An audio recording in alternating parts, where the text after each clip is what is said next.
folks. Welcome back to BEG Wrestling. We are here with none other than Mason Parris, folks, the United States representative coming up here at the Paris 2024 Olympics at the 125 kilogram spot.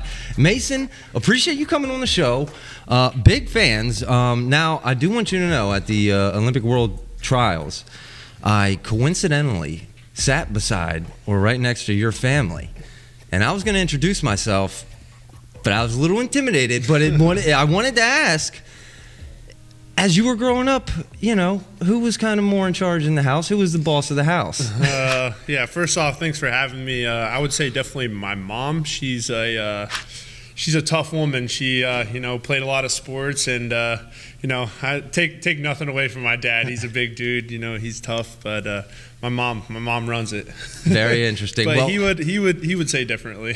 He would. I would imagine. And and you mentioned your mom played sports. We also kind of talked about how your dad played college football, which kind of leads me to my next question. The NFL had to come calling at some point, right? Yeah, they called me right after my NCAA tournament my senior year, and they said, "Hey, do you want to play football?" And I said, it's definitely something I'm thinking about, but I want to see wrestling all the way through.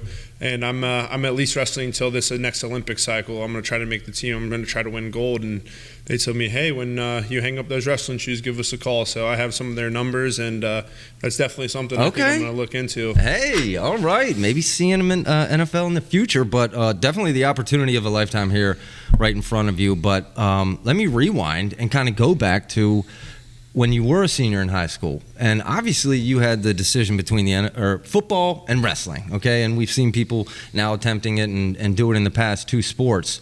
What made up your mind? How did you make that decision between football and wrestling? Yeah, it was a really hard decision for me. My dad, he played college football, and he actually got me into wrestling to get me better at football, because we just know, those sports go hand in hand, just making you better at both of them. But I ended up just having just really liking the individual aspect of wrestling, and I could just really see my full potential in wrestling, and I could just see myself going really far in it. And luckily, it has for me, and everything has worked out for a reason, and I wouldn't have chosen any other path. Well, thankfully, I am thankful as an American that you chose wrestling. I'll tell you that. But who are some of your practice partners here as we lead up to the Olympics? Yeah, I have our Cliff Keen Wrestling Room up in Michigan. I have a lot of amazing partners. I think we have the best heavyweight room in the country. I get to wrestle with Jaden Cox. He came with me to this camp. He just retired, but he's came in here and he's given me everything he has, just teaching me as much as he can. He's been awesome. I have a guy. His name's David. He's from the country, Georgia. He used to wrestle, a bunch, has wrestled, a lot of the guys that I'm going to go wrestle this year, with Gino and Taha Ghul. So, it's awesome to have him in my room. I get to wrestle with Ben Honus. He's a guy from Italy. He's really good.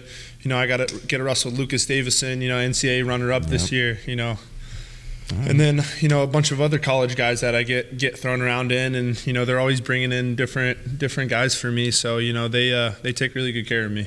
All right. Sounds like you're getting a lot thrown at you. You mentioned the Michigan room. I have to ask you, I'm a big Bourmet fan. How is Bourmet as a coach? He's awesome.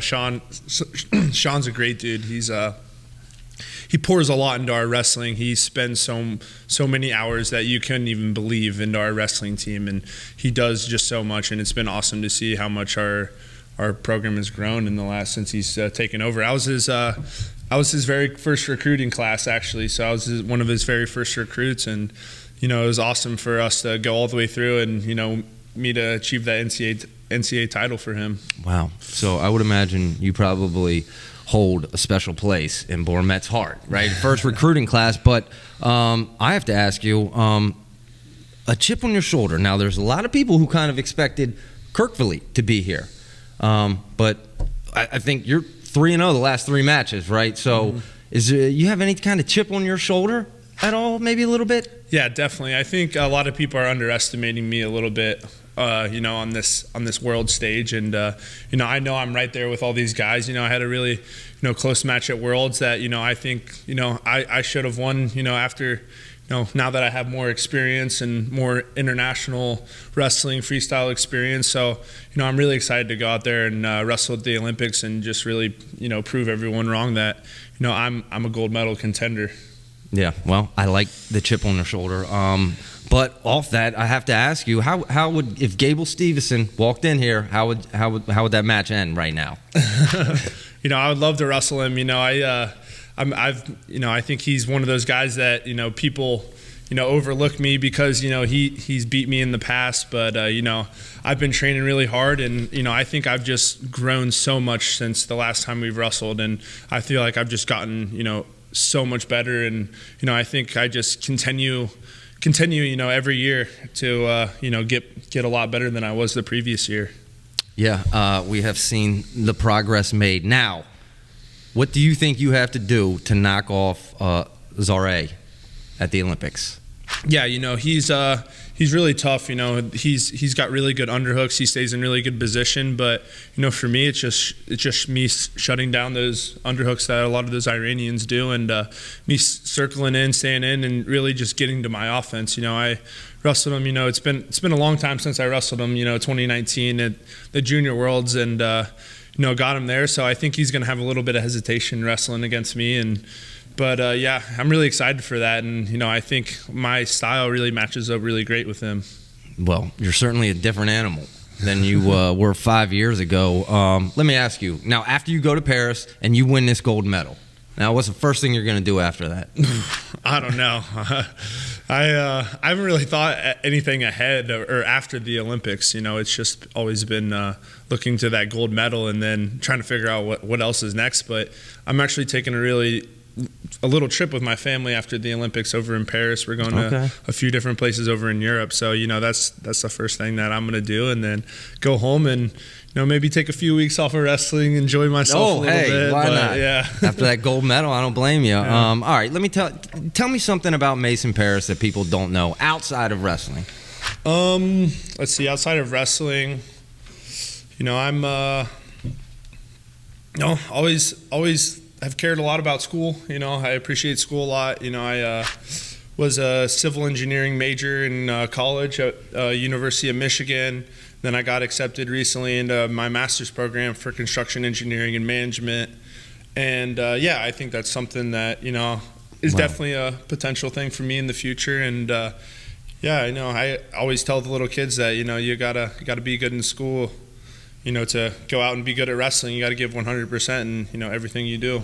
Yeah, well, it doesn't sound like you're going to have a hard time finding employment after the Olympics, whether it be the NFL or some other field. But you did mention youth. One final question, because I've kind of been asking everyone, and how did you initially get into wrestling? You mentioned your parents were into sports, but the youth men and youth kids out there would like to hear the story and maybe appreciate hearing how you initially got into wrestling.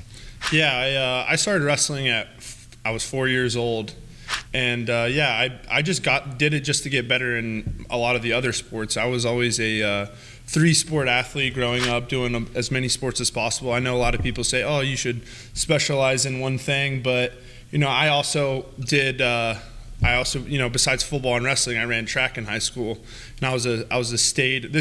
Something else that people might not know. I was a state qualifier in the 110 hurdles and shot put in the same year. So I just saying. I think all those sports really helped me.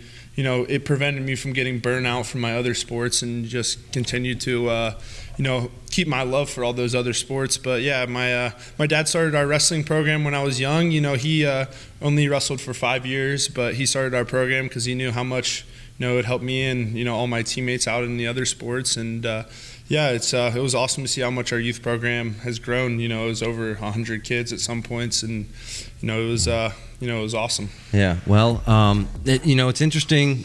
Hurdles, that's incredible, because I think that would lead me to believe that you would work out in the NFL, which is interesting because on our episode tonight, we're discussing Gable. He's trying out for the NFL right now, and I threw up his stats. We don't know the speed.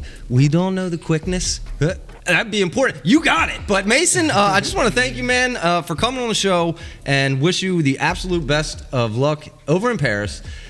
representing the United States of America, folks. Mason, thanks again. Thanks for coming on the show. Yeah, thank you for having me. Appreciate it.